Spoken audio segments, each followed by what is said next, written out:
Hello, I'm Arthur Kent. Welcome to History Undercover. One of America's weapons in the war on terror is the secret surveillance network known as Echelon.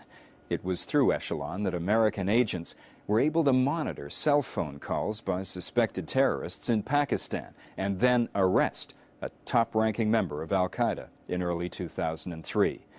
Our program looks at the intelligence-gathering network capable of intercepting private messages anywhere around the globe, making it a dream for spies, a nightmare for civil libertarians. Join us as History Undercover presents Echelon, the most secret spy system. It's called Echelon. It's so super secret that no one inside the government will acknowledge it even exists. Insiders will tell you off the record that Echelon is a synonym for an intelligence-sharing partnership including Great Britain, Canada, Australia, New Zealand, and the U.S., which is led by the U.S.'s National Security Agency, or the NSA. Together, they eavesdrop on every corner of the world, on phone calls, faxes, and emails, even on ATM transfers.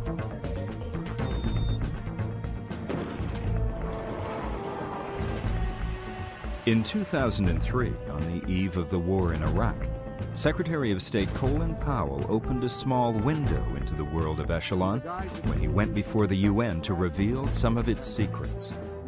Intercepted conversations like this one between two top Iraqi officers.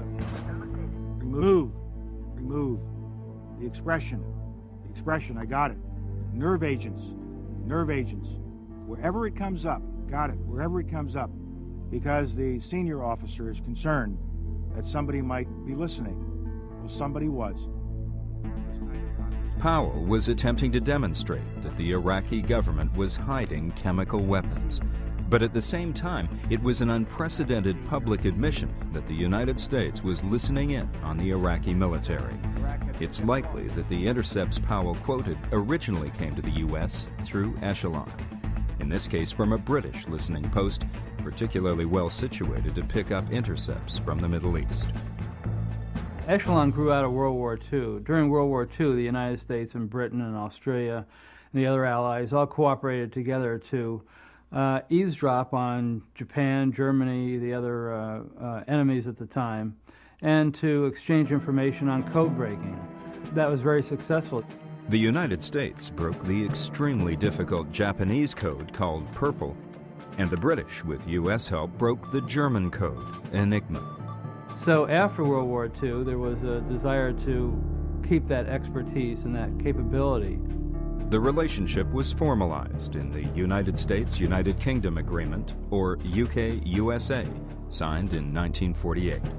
The 5 countries that were parties to the agreement, the United States, Great Britain, Australia, New Zealand, and Canada, agreed to share all intelligence collected by their respective signals intelligence communities against the primary enemy at the time, which was the Soviet Union. The Soviet Union remained the principal target for the better part of 40 years until it collapsed.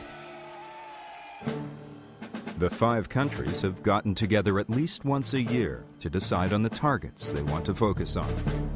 And they basically divide up the world in terms of who can listen to what areas best. Britain, for example, can listen to Europe best because of its location. Australia can listen to Southeast Asia and the Pacific best.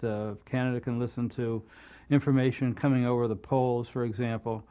For years, they focused on high-frequency communications intercepts like television and radio signals sent out and picked up by large antennas. The NSA was very good at intercepting that communications. That's how the Russians communicated primarily. The NSA also took in microwave communications, essentially signals relaying thousands of telephone calls from tower to tower and into deep space where a satellite could take them in. They put these big satellites out there, 22,330 miles out in space, and they were eavesdropping on these signals coming from Moscow or Vladivostok as if they were tapping the phone. When satellites began being used for voice communications in the 1970s, the NSA's job became a lot easier. Once you started having a lot of satellite communications, then collecting signals from a satellite is like putting a big dish out and collecting rain. Because the signals coming down from a satellite cover such a large area, all the NSA had to do was build its own ground station next door to the commercial ground station. That's what they did. They eavesdropped, basically piggybacked on the commercial communication station. Eventually, the NSA and its partners in signals intelligence, or SIGINT as they call it, had piggyback ground stations all across the globe to listen in on commercial traffic, including Menwith Hill Station in northern England, which is believed to be the largest spy station in the world. The system revolutionized, in many respects, the way we were able to monitor the Soviet Union and its allies. We could listen to factory managers in the Urals talking to their bosses in Moscow about how many tanks their plant was producing. With all the new listening posts, the volume of information simply exploded. Pretty much all modern SIGINT operates in a sort of vacuum cleaner approach, in that you're intercepting a huge volume of communications, and then the task is trying to sort through that to find what's interesting, what's relevant, and what is junk. So computer software, codenamed Echelon, was developed in the 70s to be able to efficiently exchange this type of signals intelligence among the Allies. It is sorted by supercomputers, either by keyword recognition, voice recognition, phrase recognition, dial number recognition, a number of ways that it's sorted out by the computers. Each country would provide keywords that would tell the system what type of communications it's interested in. Over the years, the UK-USA alliance developed into a virtual state known colloquially as Echelon. The NSA's headquarters, so-called Crypto City in Fort Meade, Maryland, became its capital. This is where all the world's signals intelligence is gathered, decoded, and analyzed. Here in a building surrounded by guard dogs and barbed wire. No one enters without going through a gauntlet of security. Attention, attention. It's a fingerprint identification system. Identity confirmed. Access granted. Employees don't take home keys to the office. They get a new one every day. And they can't simply log on to their computers in the morning. You'll see the red circle came around my face that indicated it found a face. Now there's a green one there. That indicates that it recognized my face. Now the computer's mine to do with what I wish. This is the epicenter of the agency, a room so secret it was only open to journalists once, and that was before 9/11. Even then, no microphones were allowed, and lights flashed to warn everyone that outsiders had breached the inner sanctum. Intercepts of all kinds of communications are filtered into this operations center 24 hours a day, 7 days a week, in real time. For example, this actual conversation took place in 2001 between air defense gunners getting ready to take a shot at an American plane patrolling the no-fly zone over Iraq. Zeroing in on such communications is a mammoth undertaking. Just how mammoth, the NSA director knows, but he's not telling. The actual size, in terms of people and budget, are classified numbers still. I can give you a sense of scale, though. It's tens of thousands of people and billions of dollars in terms of budget. And that's just the NSA. No one knows how many thousands of people work for all the Echelon partners. It's classified. But even with all those people, it's still a daunting job. The problem is that there is so much information out there. One listening post, for example, listening post in England, for example, pulls in about 2 million pieces of communications an hour. For the NSA and its Echelon partners, their primary objective recently has been sorting through all that communication to focus on the war on terror. Many experts believe that signals intelligence has, insofar as the war against terrorism is concerned, has become the principal means by which the U.S. government is out there every single day trying to track these people down and catch them and bring them to justice. So far, though, Echelon has had mixed success fighting the war on terror. There was never any indication of the First World Trade Center bombing. There was never any indication of the attack on the USS Cole, never any indication of the attack on the Khobar Towers in Saudi Arabia. Never any indication of the attack on the U.S. embassies in East Africa. And finally, never any indication of the attack on September 11th. So, how can Echelon meet the new challenges of the war on terror? For more than 50 years, the NSA and its Echelon partners have been considered the best in the super-secret world of signals intelligence. During the Cold War, the NSA had enormous successes because we were able to watch the Soviet Union very closely. Every time a plane took off from a military base in the Soviet Union, we would know about it. Every time a ship went to sea, a submarine pulled out from its port, the United States would know about it. But those successes never translated into the war on terrorism. Al-Qaeda was everything the Soviet Union was not. Above all, it was not a fixed target. People transited to various countries around the world. They'd be one place one day, another place another day. They didn't use the same communications. They'd be using satellite phone here, a cell phone there, a landline here. They'd be using anonymous emails, servers.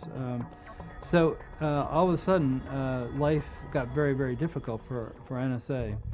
The NSA began tracking Al-Qaeda in the early 90s without much success, until 1996. That's when Osama bin Laden moved to Afghanistan, where the only way he could communicate with the outside world was with a satellite telephone. Once Osama bin Laden began using that phone, the NSA began intercepting his phone calls. He was using a service known as Inmarsat, which is a satellite system used by ships at sea and explorers in remote areas. We identified Osama bin Laden's telephone number as well as the telephone numbers of his other senior associates, some of whom were, based in Afghanistan, but others were living in Britain or Yemen, and we were able to, by identifying his key lieutenants and their telephone numbers, we were able to monitor their communications throughout much of the late 1990s. From 1996 to 1998, the NSA listened in on more than 2,000 hours of calls on his phone.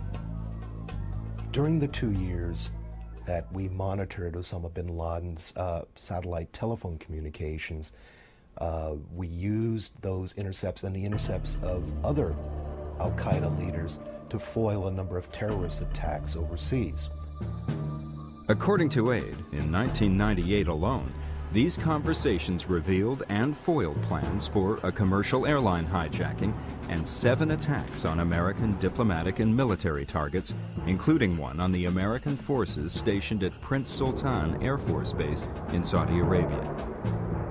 That was particularly significant since the NSA had failed to discover Al-Qaeda's plan to attack the Khobar Towers in Dhahran, Saudi Arabia in 1996.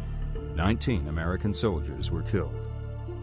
In that particular instance, there was no intelligence warning prior to the bombing that would have allowed, Washington to prevent it from happening. In this case, the intelligence was there, and we were able to prevent the bombing.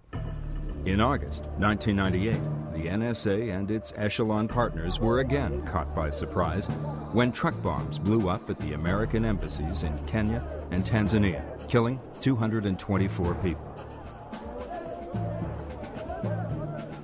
2 months later, intercepts from Osama bin Laden's phone revealed he planned to meet with his top commanders at a training camp in Khost, Afghanistan. The U.S. attacked the camp with cruise missiles. Osama bin Laden, however, escaped and soon stopped using the phone.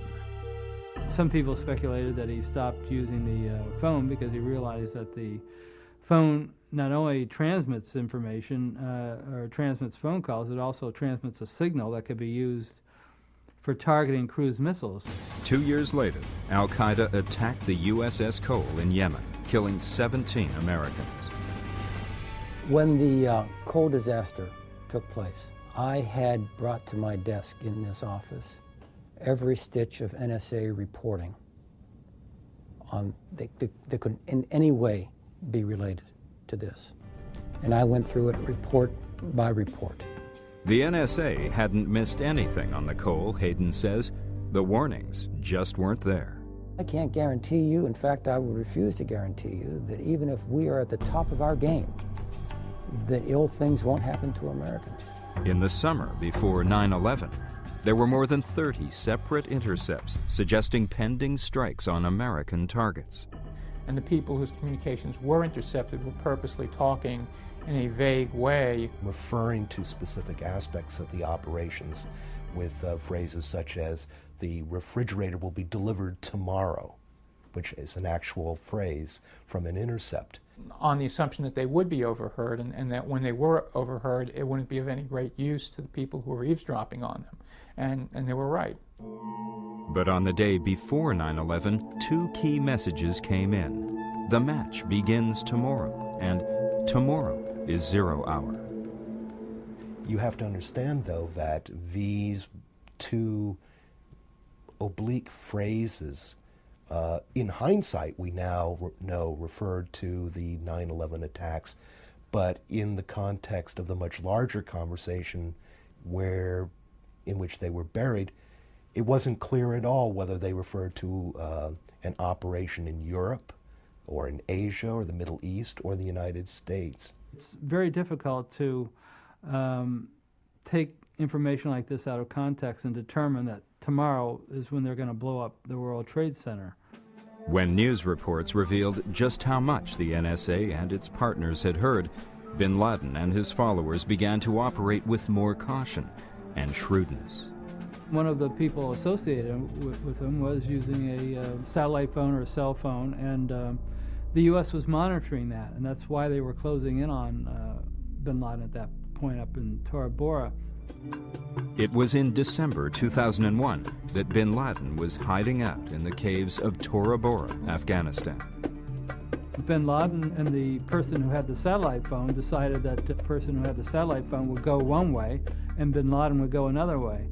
And that's what happened, so that the U.S. began focusing on the person who had the phone, and a week or two later they finally captured him. But by then, bin Laden had completely escaped. Despite that failure, signals intelligence has helped track down some of the most wanted members of al-Qaeda. One of the al-Qaeda senior terrorists that we have caught, Sheikh Mohammed, was tracked from Quetta to Rawalpindi, where he was eventually arrested, used by tracking his satellite phone communications as he spoke with his compatriots who were also in hiding in Pakistan. And that may further unravel the al-Qaeda network and maybe even lead to bin Laden's capture. So that's certainly one of the major accomplishments of SIGINT in the terrorism war. There have been other major accomplishments in the war on terror.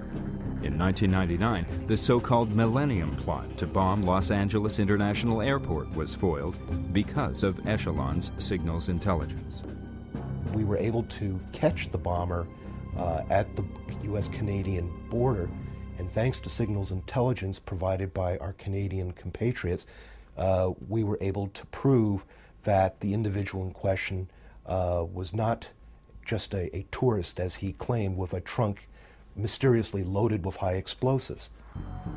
Because the work of signals intelligence is so sensitive, it's rare for the public to hear about plots that are successfully thwarted. The traditional intelligence mantra of protecting sources and methods is particularly important for an enterprise like ours, signals intelligence, because an adversary can make it simply go away by choosing a different way to communicate. And so we're very sensitive about talking much about ourselves. In fact, almost every time signals intelligence has been revealed, the source of the intelligence has disappeared.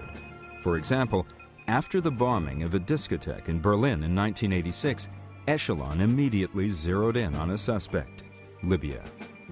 NSA and/or its partners intercepted a series of coded messages sent from the Libyan mission in East Berlin to Tripoli, reporting on their accomplishment of the mission, and that Colonel Gaddafi, the leader of Libya, would be very pleased with what he read in the newspaper the following day. President Reagan decided to retaliate by bombing Tripoli.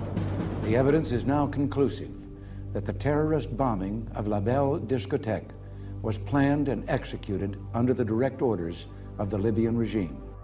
Well, Reagan had to give a reason for our bombing Tripoli, and he had to give as much convincing evidence as possible. So President Reagan went on national television and said that our evidence was intercepted communications from the Libyan government. Unfortunately, one of the side effects of President Reagan's speech to the nation about the bombing was that we lost our access to the Libyan traffic that we had been listening to with such regularity for many years. The most recent example of an administration deciding that the benefits of exposing secret intercepts were worth the cost was Secretary of State Colin Powell's February 2003 speech at the UN. I can almost guarantee you that Saddam Hussein got on the phone to his commanders and said, you know, I will shoot the next person who talks about sensitive matters over an open telephone. The need to protect signals intelligence sources is one reason the NSA and its partners are secretive. But that secrecy has also bred suspicion, particularly because so much of Echelon's information comes from commercial satellite communications, communications that people assume are private. It happens all the time, where innocent people do end up, their conversations do end up on an analyst desk at NSA. Could some of those innocent people be Americans?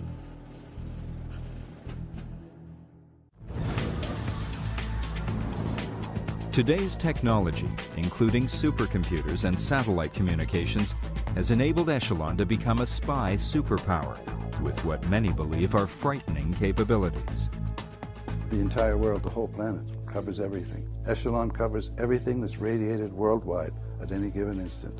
Mike Frost spent 20 years as a spy for CSE, the Canadian counterpart to the NSA. He is the only high-ranking former intelligence agent to speak publicly about the Echelon program. Everything is looked at. The entire tape is looked at. And the computer sorts out what it is told to sort out, be it, say, by keywords such as bomb or terrorist or blow up. But is it possible that an innocent conversation between two ordinary people could wind up on the desk of an NSA analyst? Not only possible, not only probable, but factual. While I was at CSE, a classic example, a lady had been to a school play the night before, and her son was in the school play, and she thought he did a lousy job. Next morning, she was talking on the telephone to her friend, and she said to her friend something like this, "So Danny really bombed last night." Just like that. The computer spit that conversation out. The analyst, erring on the side of caution, he listed that lady and her phone number in the database as a possible terrorist. One of the obvious dangers of an agency as powerful as the National Security Agency is that you can abuse that power, and NSA in the past did in fact spy on Americans. They were caught.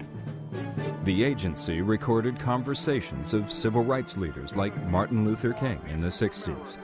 Among the NSA targets in the 70s were anti-war activists Jane Fonda and Dr. Benjamin Spock. And it became an enormous scandal. Congress held hearings in the mid-70s. And they set about to try to set in place measures to curtail this type of wanton surveillance of American citizens exercising their First Amendment rights. In 1978, Congress passed the Foreign Intelligence Surveillance Act. From then on, NSA was required to go to get a warrant if they want to eavesdrop on a U.S. citizen. But what they did was they established a very secret court in order for them to get the warrant. The restrictions of American law are two primarily. One is whatever it is we do must have a foreign intelligence purpose. And secondly, even in pursuing this foreign intelligence purpose, the law requires us to do everything reasonable to prevent us from touching communications to, from, or about Americans. Admittedly, this has become more difficult with the explosion of telecommunications. I won't deny that the way the world communicates now, there is the potential all the time of bumping into American communications. To say that we do that intentionally would be absolutely wrong. We try to safeguard against it in every step of the process.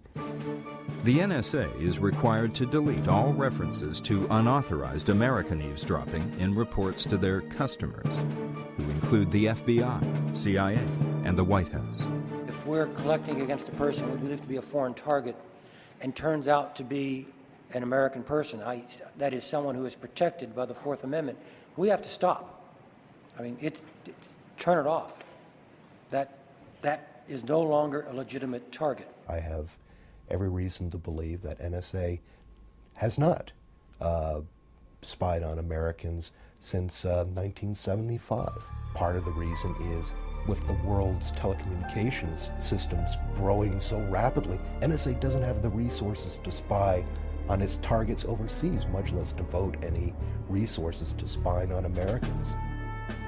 While the law is clear-cut about domestic eavesdropping, outside the United States, where the NSA and its English-speaking allies share information through Echelon, the rules are not so clear-cut. Wayne Madsen is a former Navy lieutenant who had been assigned to the NSA. Anybody who's an international personage, a celebrity, a politician who's involved in any sort of matter where the U.S. either supports it or is opposed to it can reasonably expect that the ears of the NSA will be listening in, because this information, of course, is fed to our political leaders in the United States to help formulate policy. But even Madsen was surprised to find evidence that one particular international peace negotiator and private citizen was subject to the NSA's eavesdropping vacuum cleaner. We have this memo from NSA that says, look, President Carter is engaged in a private peace mission in Bosnia-Herzegovina back during that whole Civil War situation.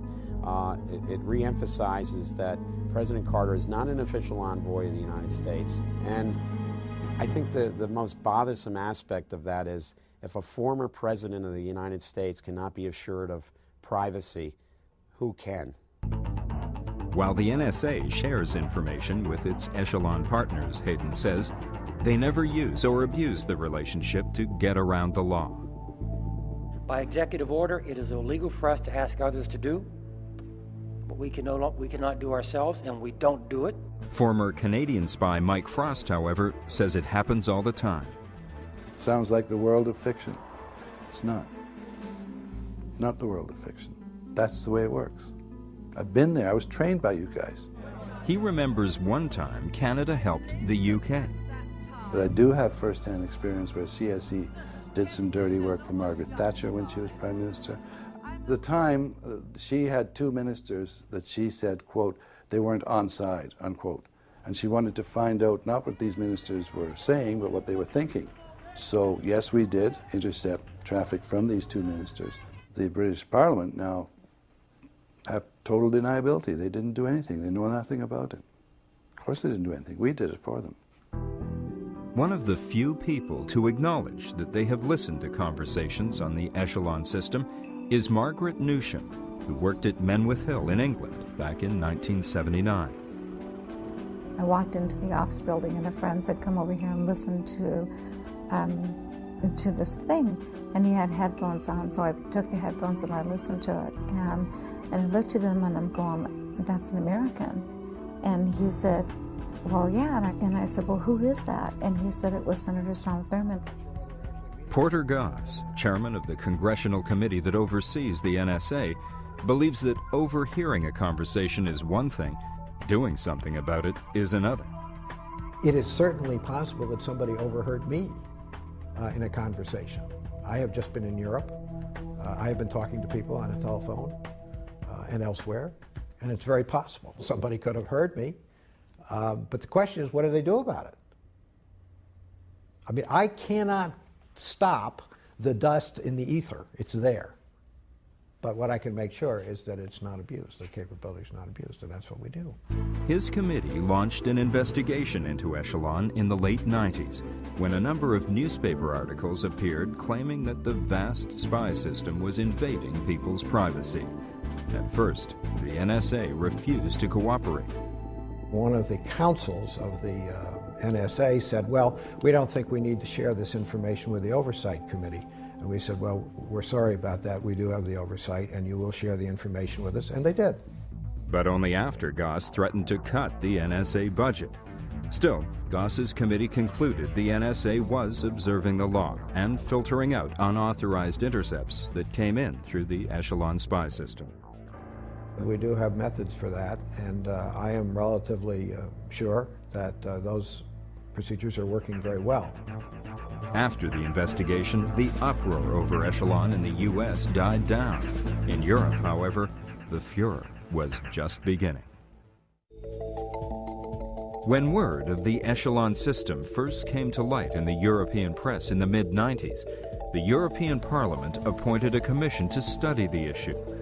A subsequent report claimed the United States was using Echelon for industrial espionage, gathering sensitive information on European corporations and turning it over to American competitors. It's not the, if you want, the Echelon system that's the problem, it's how it's being used. Now, you know, if we're catching the bad guys, we're completely in favor of that. Whether it's you catching the bad guys, us, or anybody else, we don't like the bad guys. What we're concerned about is that some of the good guys in my constituency don't have jobs because US corporations got an inside track on some global deal.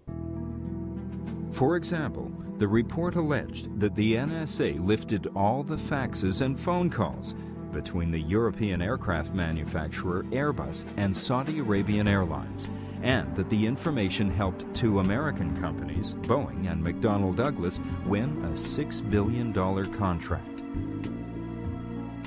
The report also alleged that the French company Thomson CSF lost a $1.3 billion satellite deal to Raytheon the same way. The point that the U.S. made was that this was not economic espionage. This was detecting bribery, and that was something that, particularly starting in the Clinton administration, was a valid U.S. policy to try to detect when bribery was being used to the detriment of U.S. companies. In major contracts, this type of surveillance can be expected to take place. And what NSA will say is, look, under the Foreign Corrupt Practices Act, we may be tasked to find out if everyone's playing on the same level playing field. The NSA's director admits that economic eavesdropping takes place. We do conduct collection for economic intelligence purposes. Questions of economic policy of foreign powers, for example, the proliferation of weapons of mass destruction, arms sales, drug trafficking, money laundering, or sanctions bustings. But these are all contained within our charter to conduct foreign intelligence. After a 2-year investigation into Echelon's role in economic espionage, the European Parliament dropped the matter. They did, however, recommend that European Union members consider using encryption, a system of scrambling phone, fax, or email transmissions so that Echelon couldn't read them. The whole thing about the European Union claiming that NSA was engaged in widespread economic espionage, I believe, was kind of overplayed. It's not to say it doesn't happen, it does, but of course the Europeans also conduct this type of economic surveillance and espionage. France, for example, has 5 listening posts of its own. You would have to be incredibly naive not to know that every industrialized nation on the face of the earth, and even some of the less developed nations of the earth, are out there spying on one another for competitive advantage in the global economy. One example of how the Echelon partners have used economic information occurred when they picked up a suspicious-looking fax in the late 90s. What NSA did was they picked up a letter of credit that went from the Iranian military to a small company in southern France. And that made a lot of people at NSA very nervous because this was a letter of credit for $1 million. And the company in southern France made cruise missile engines. So NSA began eavesdropping on his telephone and eavesdropping on his faxes and so forth. And it went on for quite a long time. The NSA suspected the possible export of cruise missile engines to Iran, which would have been a violation of an arms embargo. Just to make sure, the French inspected the shipments before they went to Iran. It turns out, according to the French, that it was a authorized generator. It wasn't a cruise missile engine. Iran was a frequent focus of the NSA and its Echelon partners. It eavesdropped on a lot of communications between China, between Beijing and Tehran. Tehran had an agreement with China where China was supplying missile parts, and the U.S. was trying to get China to stop shipping these missile parts. In 2000, the Clinton administration struck a deal with the Chinese government to stop shipping these weapons. But they didn't know if the Chinese would keep their word until the NSA learned that the Iranians were angry because their missile parts hadn't arrived. They insisted the Chinese representative in Tehran call Beijing. The representative got on a telephone and called the major government company in Beijing and said, I have this person here from the Iranian government and they want to speak to the president of the company and find out why they haven't shipped these missile parts yet. And NSA eavesdropped on that conversation and heard the person in Beijing say, well, the president's actually here, but tell him he's not here so he'll go away. And so by listening to these conversations, they were able to determine that the Chinese were complying. The NSA may be extremely efficient in eavesdropping, but could it be losing its technological edge? Gone are the days when all Echelon had to do was put up a satellite dish and pull in all the information it wanted from the sky. In fact, information technology has changed so quickly that the NSA and its partners can hardly keep up. They have to reinvest in a new way of doing business. This happened after World War II. Enormous amounts of money, enormous amounts of efforts from both industry and throughout the government to build NSA into basically what it is today. And there probably has to be a similar effort if they want to succeed. They have to find ways to pick out these little needles in this enormous volume of this enormous haystack of communications. And the only way they can do that is by becoming far more sophisticated in the way that they intercept communications. In fact, the amount of information pouring into the NSA may already be overloading the system, as General Mike Hayden found out soon after he was appointed director in 1999. It was a Monday night. I got a phone call at home about 8 o'clock from our SOO, our security operations officer in our 24-hour operations center. And he told me that our computers were down. The NSA has 9 acres of computers. I went through a series of questions in kind of disbelief, saying, how many computers are down? And the answer was, all of them. It was January 2000, and while most of the East Coast was digging out of a surprise snowstorm, Hayden told his staff on closed-circuit TV just what was at stake. And then I said to them, look, this is secret. This cannot be the second half of the sentence that begins, honey, you won't believe what happened to me at work today. Because the knowledge that we were down would increase the risk significantly to Americans around the world. The computers were down for 3.5 days. NSA headquarters was brain dead. We had some residual ability at our locations around the world, but I don't want to trivialize this. This was really bad. Yeah, the biggest problem that NSA faced, stems from the technological revolution of the 1990s, which was marked by the dramatic upswing in the use of cellular telephones and greater use of fiber optic cables to carry internet and other forms of communications. The volume of communications around the world jumped almost 800% between 1990 and the end of the decade.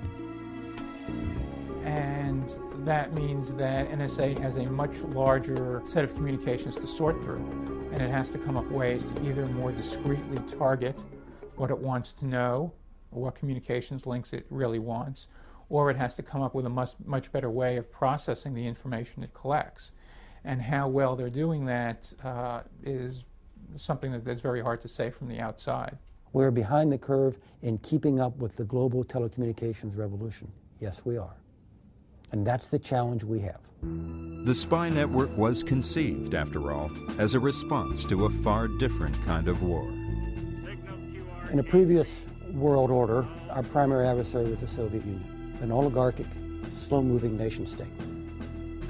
Our adversary communications are now based upon the developmental cycle of a global industry that is literally moving at the speed of light. Cell phones, encryption, fiber optic communications, digital communications, it goes on and on. Just think of all the ways that you and your viewers communicate. Okay? Those are all available to people who would do harm to the United States of America. In fact, it has been relatively easy for al-Qaeda to avoid detection. Osama bin Laden has at his disposal the wealth of a $3 trillion a year telecommunications industry that he can rely on. In addition to trying to monitor the trillions of bits of information on the internet, the NSA has had to cope with the challenge of fiber optic cable. That is much more difficult for NSA to intercept because they have to, first of all, get access to the cables, either under the ocean or under the ground, and then they have to develop ways to extract the communications from them. They are able to do it. They found ways to do it, but it is far more complicated and far less efficient. It's known that the U.S. is remodeling or building a submarine whose mission would be to tap fiber optic cables, but that hasn't been actually commissioned or launched yet. Dealing with more sophisticated forms of encryption is also clogging up the spy system. Very good encryption is available out there for anyone willing to purchase it. And so we run into that. They could probably break a lot of this encryption, but it takes a lot of time. It's very time consuming, it's very manpower intensive, so it's very difficult. The NSA and its English-speaking partners have just begun to address those problems. Since the 2001 computer crash, NSA has spent billions of dollars in the last 2 years to repair its tattered infrastructure. It's purchased new computer systems, new software. It's hired thousands of new personnel in an effort to make sure that this sort of crash will never happen again. As the world tries to fight the war on terror, the effort to update the NSA has become even more critical. While signals intelligence is not infallible, it is a crucial first line of defense against another terrorist attack like 9/11. While the European Parliament downplayed concerns about economic spying, it did issue a warning about Echelon and its threat to civil liberties. The report urged European governments to protect their citizens by ensuring that private phone calls and correspondence remain confidential. The report was approved on September 5, 2001, just 6 days before the terrorist attacks of 9/11. Since then, privacy has taken a back seat to security, and intelligence gathering tools like Echelon have been on the front lines of a new kind of war. For the History Channel, I'm Arthur Kent. Thanks for watching.